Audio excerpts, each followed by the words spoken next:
J'ai une idée parce que on part souvent assez longtemps entre les tables rondes et c'est vraiment important pour nous de savoir comment ça va. Donc je propose qu'on fasse une petite météo intérieure.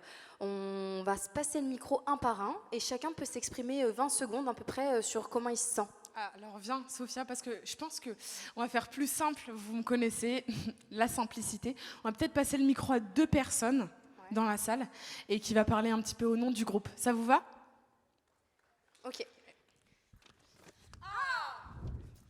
2, 3. Je rigole. Blague. Vous avez cru, hein? On vous a vu, ils ont fait comme ça et tout. Non, c'était une blague. Mais par contre, maintenant, on va parler d'un sujet qui occupe beaucoup de place dans nos vies. Il passionne ou il angoisse. La représentation des femmes dans l'intelligence artificielle. Donc, on a une experte qui va venir nous parler du sujet. Laurence Devillers est professeure à Sorbonne Université en informatique appliquée aux sciences humaines et sociales et dirige la chaire de recherche en intelligence artificielle humaine. Elle est membre du comité national pilote d'éthique du numérique et impliquée sur les normes de l'IA. Elle est également présidente de la Fondation Blaise Pascal de médiation en mathématiques et informatique. Merci d'applaudir et d'accueillir comme il se doit Laurence Devillers.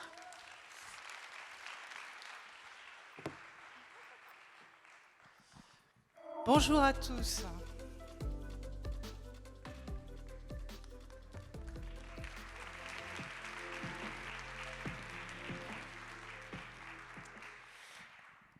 Merci de m'accueillir ici. Donc, je suis professeure en intelligence artificielle à Sorbonne Université, chercheuse au CNRS, et je travaille sur l'intelligence artificielle et plus précisément sur l'interaction humain-machine et l'interaction affective. Alors, je vais commencer par changer un peu l'idée qu'on a de l'IA. De temps en temps, on vous dit l'IA, c'est un outil comme un marteau. J'ai envie de vous dire que non, ce n'est pas du tout un marteau. Parce qu'un marteau, je tiens le manche. Alors que là, l'intelligence artificielle, je ne tiens pas le manche. On a tous été hallucinés par les progrès que faisait ChatGPT.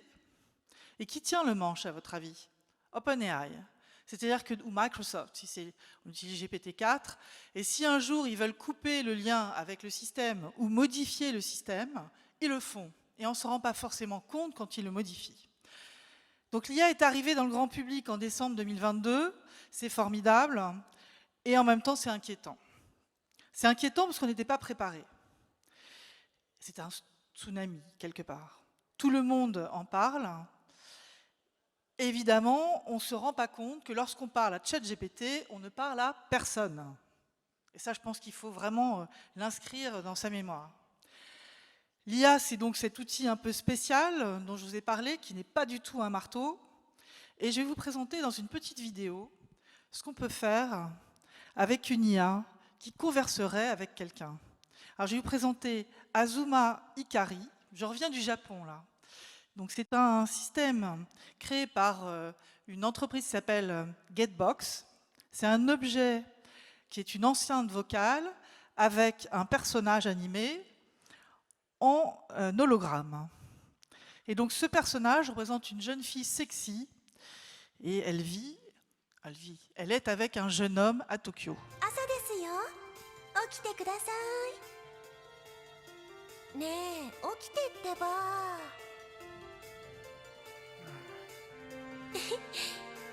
Ohayo.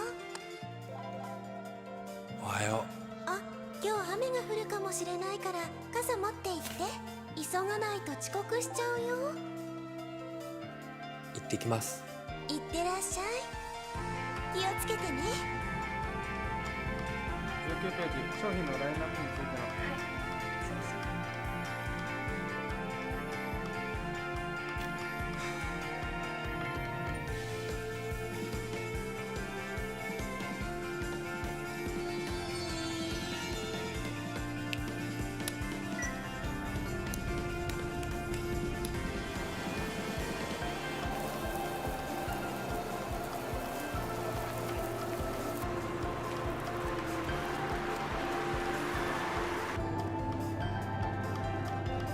Home soon.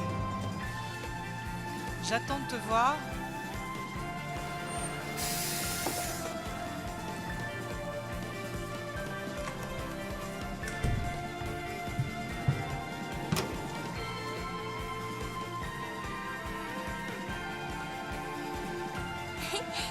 かえりなさい。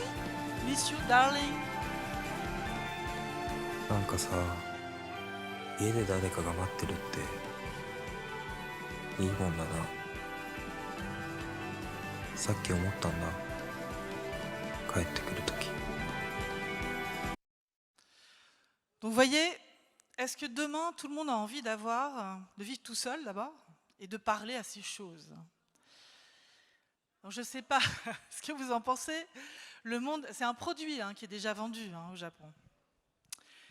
On ne l'a pas vu encore arriver chez nous. Je sais qu'en Chine, il y en a aussi des objets comme cela, des objets affectifs avec lesquels on parle, qui vont espionner notre vie, qui vont comprendre les habitudes et qui vont pouvoir réagir. Tout ça, c'est de l'intelligence artificielle.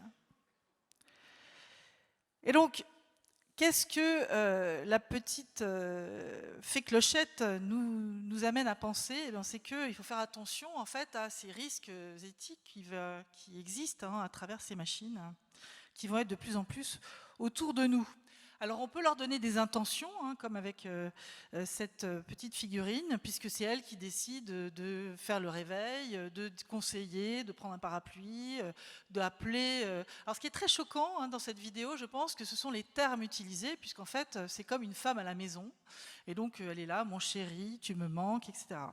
Donc ces IA qui sont en fait des agglutinations de données et qui sont des objets statistiques, des algorithmes, ont un pouvoir énorme en fait de nous faire croire en fait que la machine est intelligente et qu'il y a une capacité de discussion dans un chatbot. Donc il faut faire attention à ça, et je pense que la représentation des femmes à travers ces machines sont un sujet important. 80% en fait des codeurs sont des hommes et des décideurs dans l'intelligence artificielle, et 80% de ces objets avec lesquels on peut dialoguer sont souvent féminisés.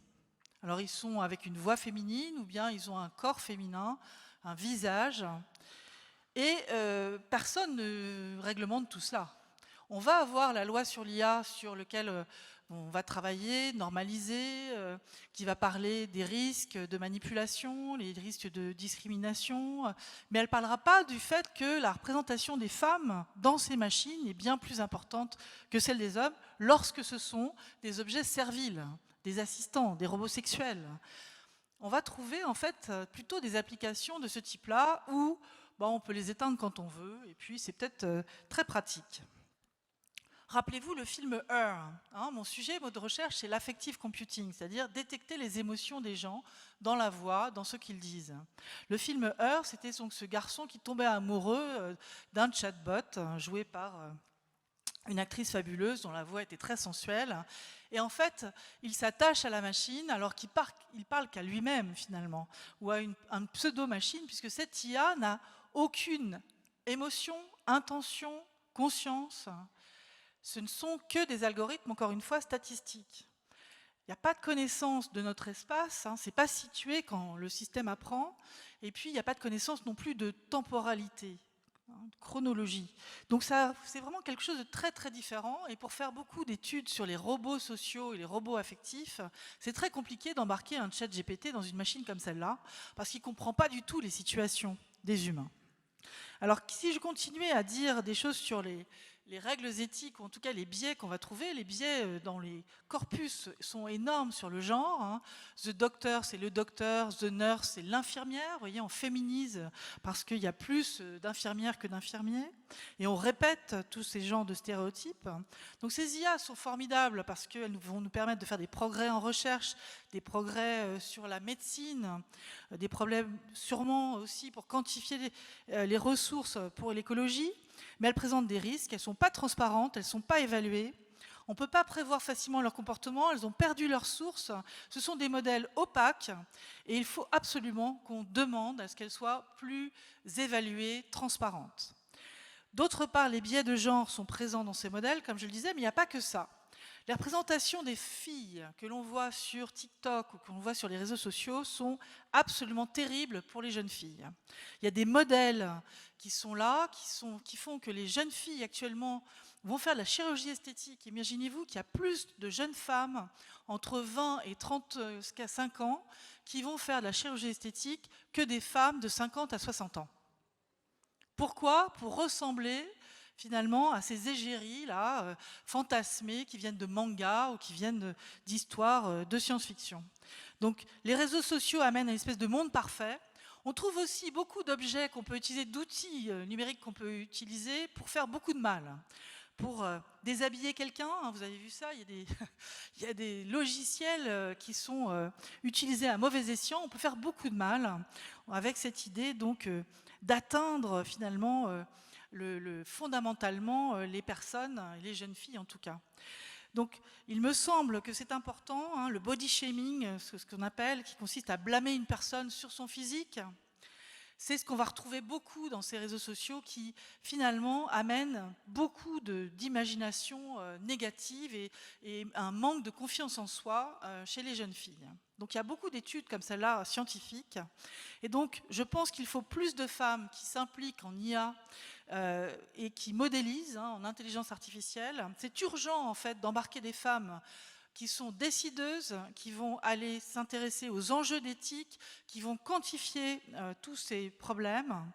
Et je pense que il faut, en tout cas, que si vous êtes parents, grands-parents, pousser les jeunes filles autour de vous, comme les garçons, à aller plutôt vers les sciences et vers l'IA, pour travailler non seulement sur des projets d'innovation, mais aussi pour travailler en même temps sur les conséquences possibles de ce monde qui arrive très très vite autour de nous, pour lesquels on va bientôt ne plus pouvoir maintenir la différence entre ce qui est artificiel, ce qui est fait par des systèmes automatiques et des algorithmes, et ce qui vient de l'humain.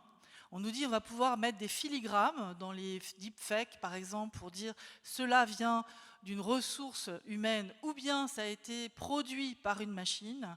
ChatGPT, donc, c'est un outil qui, à partir d'un prompt, celui que vous donnez, va le continuer grâce au modèle qu'il a intégré. Ce modèle, il comprend beaucoup de données encapsulées. C'est comme un puzzle. Il y a plus de sources, on ne sait pas d'où viennent les données, donc ça peut être totalement des choses qui sont fake. Et puis, il n'y a aucune vérification d'une quelconque vérité. Donc j'en appelle à vous pour comprendre que demain, ce qui compte beaucoup, c'est l'éducation de nos enfants qui vivent avec ces machines de plus en plus et pour lequel l'école ne fait pas encore le travail qui serait de démystifier ces objets et d'apprendre à les utiliser intelligemment. ChatGPT fait mes devoirs, c'est peut-être demain le fait que plus personne ne va apprendre à apprendre. Et ça, c'est fondamental. Comment allons-nous coévoluer avec des IA si demain on n'apprend plus? Donc il est urgent de développer les outils d'IA en même temps que de surveiller les conséquences. Et je finirai par une phrase de Blaise Pascal qui dit qu'il faut agir avec raison dans l'incertain. Merci.